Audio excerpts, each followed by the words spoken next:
How's it going? It's Joy. I am back. I am here with another video. Welcome to my channel. It is called Live Narc Free, where it is all about inspiring and motivating you guys to live your best life. I have a really good topic for you guys today. I wanted to talk about how to deal with the trauma bond that you created with the narcissist. I feel very strongly about this topic because, me myself, I have been dealing with the narcissist since 2010. And since 2016, I have been helping people overcome narcissistic abuse. So this is definitely something, that I've gone through and, something that I really had a hard time, overcoming it because of, how the narcissist can connect with us and make it seem like the way that they're treating us is healthy, or the way that they're treating us is normal, that it should be accepted, that we shouldn't say anything, we shouldn't speak up for ourselves. So it was definitely a struggle for me to break that trauma bond, but I just wanted to talk about it today. Hopefully this can help you, give you some guidance and some advice.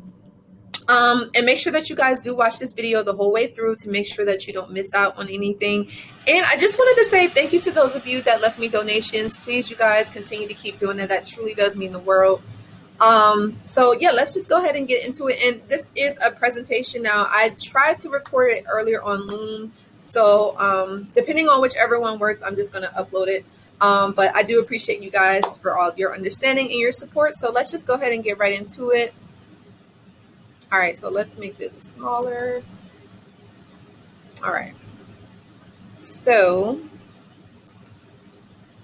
this is a presentation, you guys. All right, so let's get into it. So how to deal with the trauma bond that you created with the narcissist? How do we get over that, right?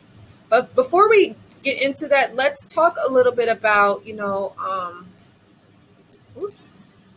let's talk a little bit about what is a trauma bond.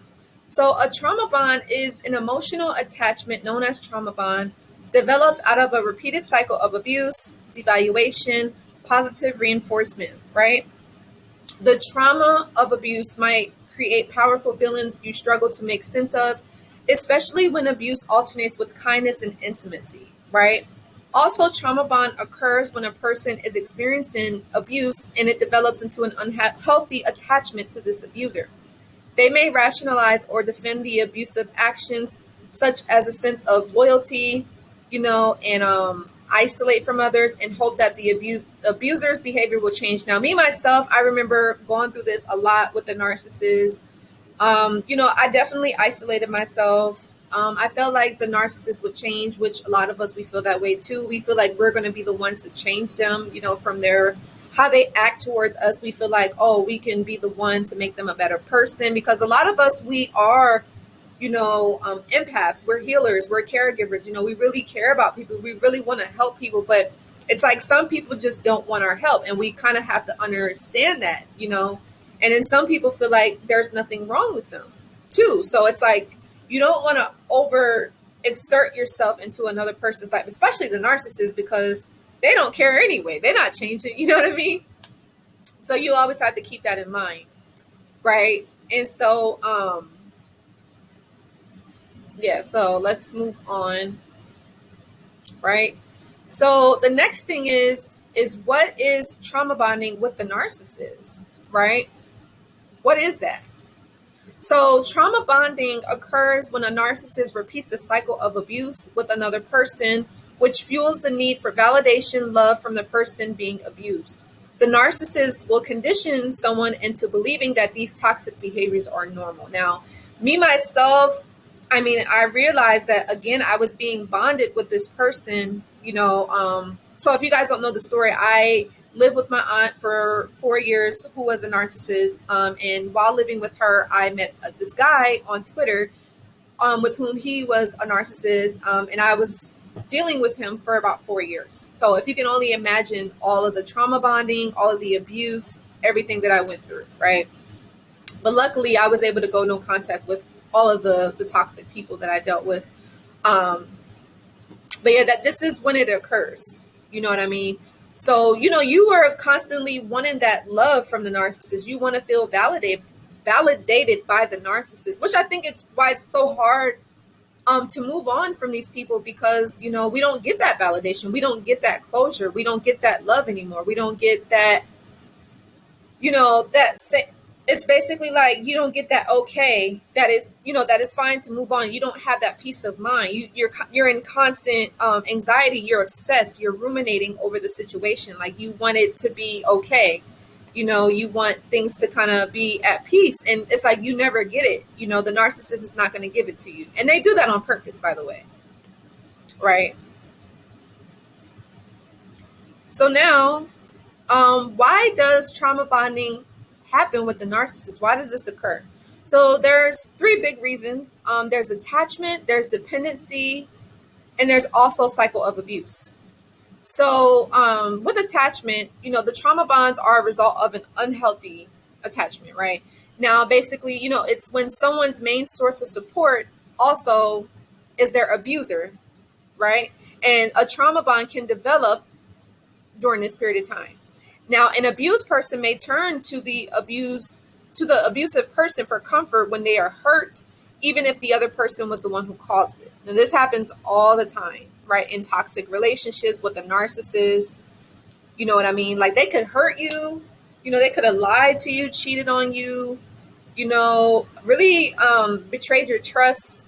And somehow, you find yourself going to them asking for advice or going to them for support, And sometimes I get it, every situation is different, because you could be living with this person, you could be financially dependent on this person, you may have kids with this person, so you kind of have to talk to them, in some way. But what you want to understand first off is what you're dealing with, and understand how they are, and then that way, you know that eventually you have to move on. You have to break that toxic cycle. You have to break that attachment, break that dependency. You get what I'm saying? Because this person is hurting you. It's like you can't go to someone that hurted you and expecting to heal. They're not going to be able to do it because they've already hurt you already. You get what I'm saying? So yeah. And the next thing is dependence. So a person may develop a trauma bond because they rely on the abusive person to fulfill emotional needs, So, for example, a child relies on their parent or caregiver for love and support. If the caregiver is abusive, the child may come to associate love with abuse. Believing that the association is normal, the child may be unable to see the abusive caregiver as bad. Right now, me, myself, as I said, I moved to California when I was 17, and while living with my aunt, she was very mentally, emotionally, and psychologically abusive. Never physical. She never hit me. I actually wanted to give you guys another example, but I'll wait to the other video. But I guess it was a time in which my aunt had a narc injury, and she really yelled and screamed at me for like literally no apparent reason. I did nothing wrong, but that's for another video. But yeah, so in my situation, I could see myself as a young adult, right? I was 17, so basically still a teenager, and I was pretty much dependent on her. But during the time while living with her, she was abusive, talking down on me, criticizing me, being jealous of me, envious of the things that I was trying to do with my life, putting me down, trying to embarrass me, belittle me, and demean me in front of others, and but what's crazy is like, although she took care of me, meaning like we went on vacations, she always take me out to dinner a lot, spend lots of money on me. And having that dynamic, I could associate what she was doing to me, the abuse, with love, because she took care of me. I was good, I never needed anything, She also allowed me to drive her car. She taught me how to drive. These are all the things that I'm saying in my head, like to justify it. But at the end of the day, it's still abuse. So that's that trauma bond. You get what I'm saying? So sometimes we could do that to justify the abuser's actions. And you could do the same thing with the narcissist. If you live with them, although they're abusing you, you still find a way to make up an excuse for their behavior, if that makes sense, right? So yeah. And then the next thing is, the cycle of abuse. So some abusive relationships, they follow a pattern of abuse, and then it's remorse. So after causing harm, an abusive person may promise to change. Some may especially be kind or romantic to make up for their behavior. Now, this gives the abused person hope for their suffering, that it will end and that they will one day receive the love and the connection that the perpetrator has promised. The person experiencing the abuse may see suffering as a price to pay for kindness, right? So, this definitely happens a lot, where the narcissist, when they see that maybe you may be thinking of moving on, you may be thinking of leaving, you're done, your worth, and you're like, hey, I'm not getting anything out of this. I'm very unhappy. I'm very disappointed in this situation. I'm sad. I'm lonely. I feel isolated. This person, they don't want to leave. They don't want to let you go, right? Narcissists never want to let their victims and their survivors go. So they will go through drastic measures. I think I made a video about this to keep you stuck with them. They don't want to see you move on. They will cry. They will beg. They will say that they'll kill themselves. They'll say, you'll never find anyone better than me. You have to stay with me forever. You know what I mean? No one's ever going to want you. No one's ever going to think you're beautiful. No one's ever going to think you're handsome. You're not too good in the bed. You're kind of big. You're overweight. You're fat. They'll say things like this, to have you lower your self-esteem so that way you stay with them. You don't want to leave. But then others, they will actually be nice. They will try to make up for their bad behavior. And it really depends on what the narcissist has done, and that will determine how they act towards you, especially if they see that you want to leave. But never feel like you have to you have to suffer in order to have someone love you. Like, love is not about suffering. That's abuse, right? So always keep that in mind, you guys.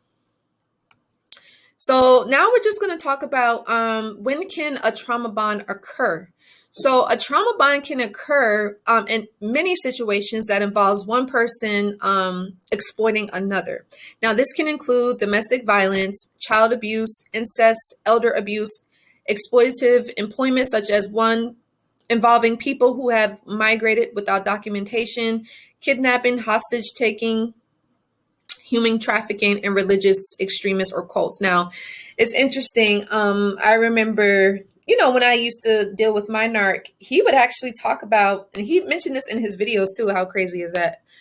But he talked about how growing up, and this is the reason why I guess he's not so religious, because you guys know people have dealt with religious narcs, but I haven't met any, and thank God. But he would say that he felt like he was in a cult, like the preacher that was at the church that him and his dad and his sister would go to, he felt like he was in a cult. And that's why he said he never trusted churches and religion and stuff like that. So just be careful with that. But yeah, those are how trauma bonds can occur. And I always say, like, narcissists are made, definitely not saying I'm giving any excuses or anything. I'm just saying this is how, the narcissist could have experienced a trauma bond. And then again, they never got the help that they needed. They never worked on themselves. They just felt like, oh, well, it is what it is. I'm just moving on with my life. Forget it, So you don't want that to be you. All right. So now, just to kind of talk a little bit more about it, how does a trauma bond develop?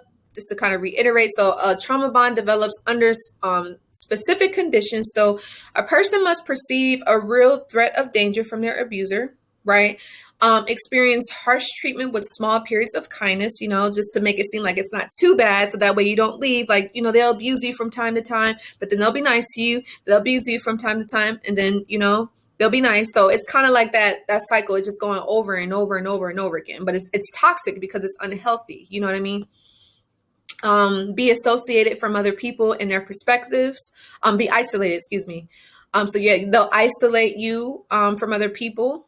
So that way you can't get help or you can't leave. You feel like you're stuck. You have to stay, you feel bound. You feel like trapped, and again, yeah, you feel like you can't escape. So yeah.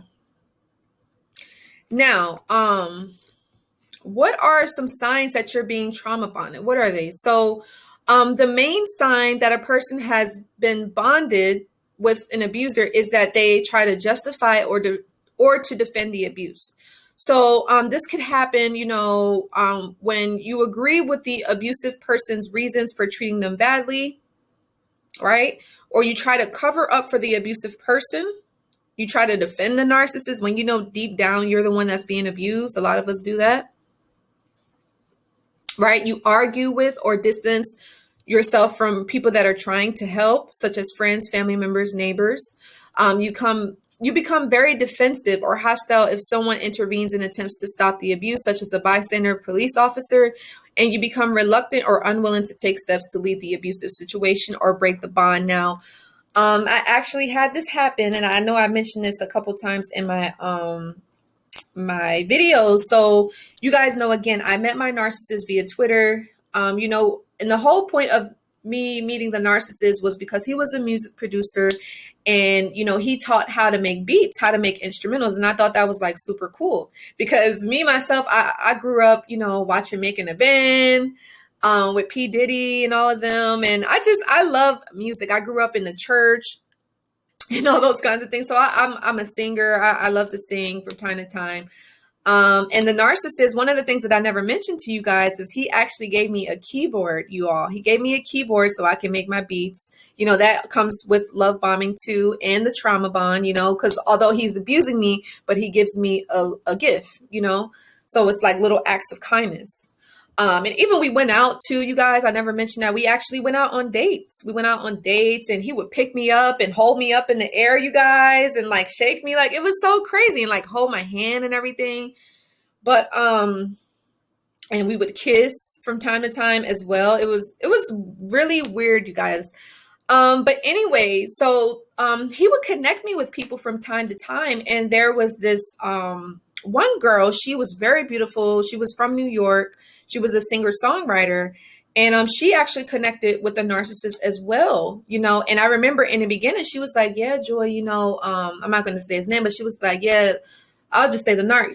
She'd be like, oh, you really want to listen to him. He is really like a good person. I would definitely follow him in his footsteps. He's very successful. He could definitely help you get to where you want to go. So yes, keep in touch with him and keep doing what you're doing. So I was like, oh yeah, like I always felt that way about him anyway, but I don't know what happened between them two because I want to say within that same year, this was probably 2012. It was either 2012 or 2013 because I went no contact with the narc in 2014. It had to be 2012. So that was that. And then I guess the narcissist went to, because he traveled. So I think he traveled to New York. And by the way, me and the songwriter, we actually collabed. Like I sent her a beat and, she sang on it. Like it was cool. Like we have a really good relationship. So anyways, the narcissist, I guess he went to see her. I don't know what they did. I still don't know to this day. I wish I really would have known. But I reached out to her. I remember this was the summertime. I reached out to her and I was like, hey, how's it going? How you doing? She was like, oh, I'm good. And I was like, how's everything been? She said she's fine. But she did say, though, that, if I had any contact with the narcissist, any connections, she said that she couldn't be friends with me. She couldn't talk to me anymore. She couldn't follow me on social media. And I was asking like, hey, like what happened, But she never did tell me. She just said, it's none of my concern.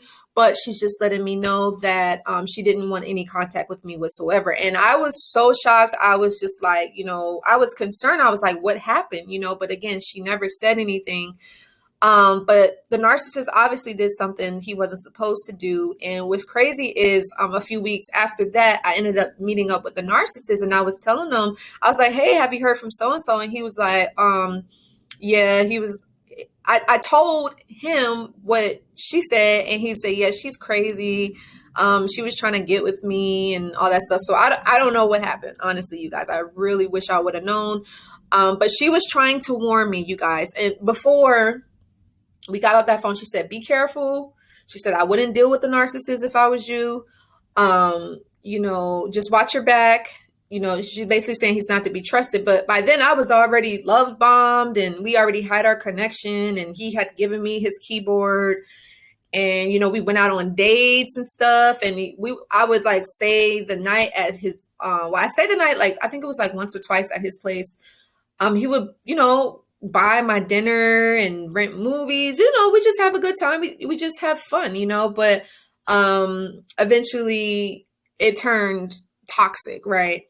So, but again, sometimes we can defend our abuser, and we can protect them in a sense. I actually had a friend of mine's that had a person that was a narcissist. I think it was the ex-girlfriend, and he knew that she was toxic. He knew that he had to end the relationship, but he refused to do it. And when I tried to help him and say like, hey, you know what you need to do, and he knew it as well, he didn't. And he's saying like, oh, she's not like that, because basically this person faked like she was pregnant. Because some people can do that. A lot of female narcs will do that. I'll make a video about that. But she pretended like she was pregnant, and I don't know the whole details and what all happened, but I never saw the baby. I never seen it.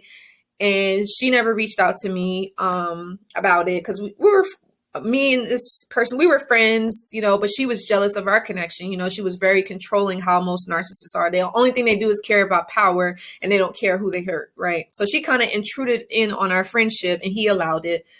But long story short, this person calls me crying, telling me what happened.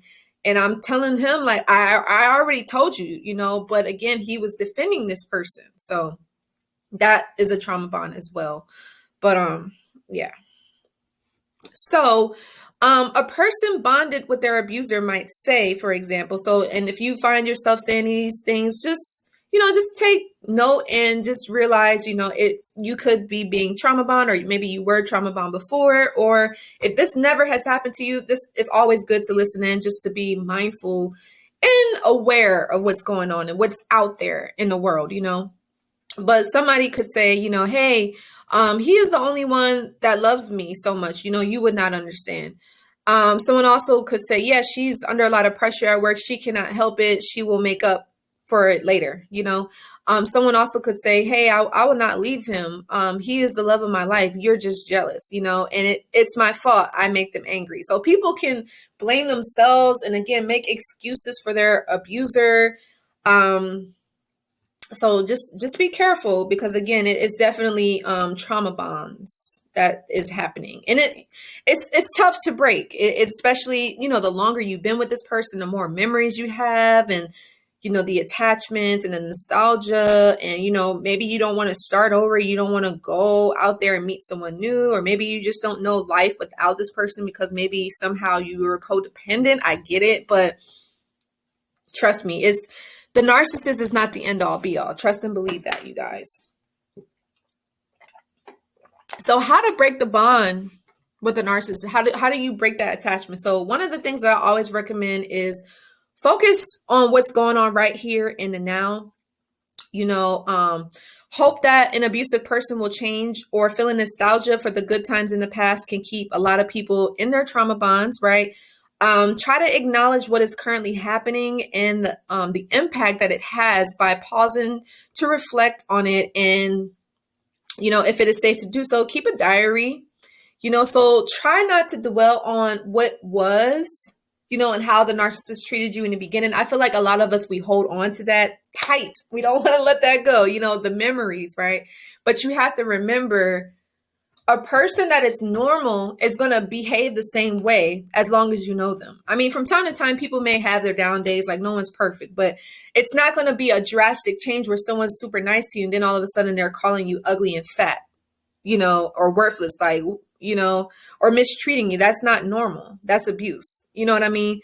So, yeah. Now, again, focus on the evidence. Now, if a person continues this abuse, because you guys know, again, narcissists, promise to change. They promise to get better. They promise they're never going to do it again. They promise that, this is the last time. But again, if this person is not getting any help, focus on that. And this is something that I really had to learn, you guys, is you have to watch what a person does, not what they say. And I think that's what kind of really got me, is because I always listen to what the narcissist said. And even with my aunt too, in the borderline, but it's like if they do something differently, then that should say something, because again, I understand no one's perfect, but again, if the person is not getting help and they know that they have an issue, they know that the relationship is toxic, it's destructive, it's harmful, it's dangerous, and they're not doing anything about it, and they're only making promises, then you should already know what it is. They're just stringing you on. They're leading you on.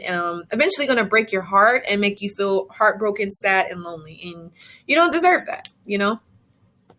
Now, another thing is, how you can break the bond with the narcissist is practice self-talk. So abuse can lower a person's self-esteem and make you feel like, you can't be without this abusive person. I know my narc used to always do that to me, make it seem like he was everything, and I actually realized how, skillfully the narcissist turned my life, made everything that I was trying to do in my life with the music and, focusing on my goals and my dreams. He turned everything back around on him. So I was solely focused on the narcissist. I wasn't even focused on myself anymore.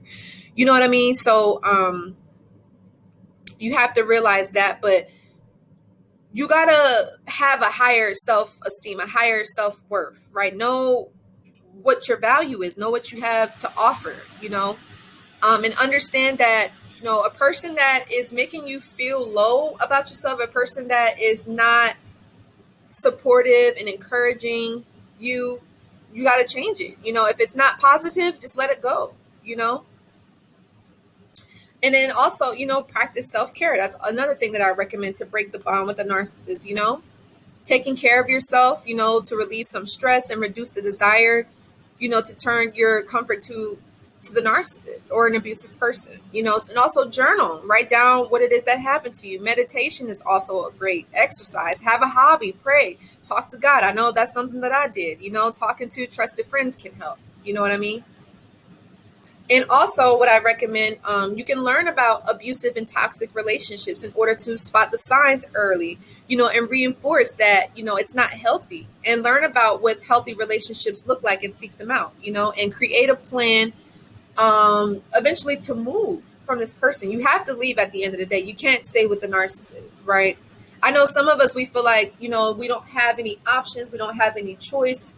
But you do. You really do. It's all in here. It's all in your mind. Whatever you think, whatever you can see in your mind, you can envision, you can bring it into your reality. So if you want to be able to leave the narcissist, you can do it. You just got to be smart about it. Please, I always say this, please never tell the narcissist your plan. Don't tell them what you're doing. Please don't, because they're going to try to sabotage it, and you don't want that. All right, so how to recover from the abuse and the trauma bonding. So I always recommend therapy or coaching. Definitely you guys can reach out to me. Don't hesitate. I've been through this, so I know everything about the narcissist and all of their manipulation and all that stuff. But you also have support groups. You have medication. For some may need medication, and then you have education now. You have support groups on Facebook, Twitter, Instagram. Now, the reason why I say medication is because, you have some people that would need to take medication now, especially to help with like the ruminating thoughts, the nightmares, night terrors. God forbid any of us have that tonight or ever again.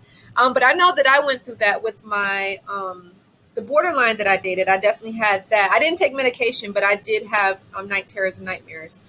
Now, one of the things that I will say, and I'll actually make another video, but I did have like physical illnesses. Like when I stopped dating the narc, I remember like I would grind my teeth. I grind my teeth a lot because of all the stress that I was feeling. So I literally had to go to the dentist.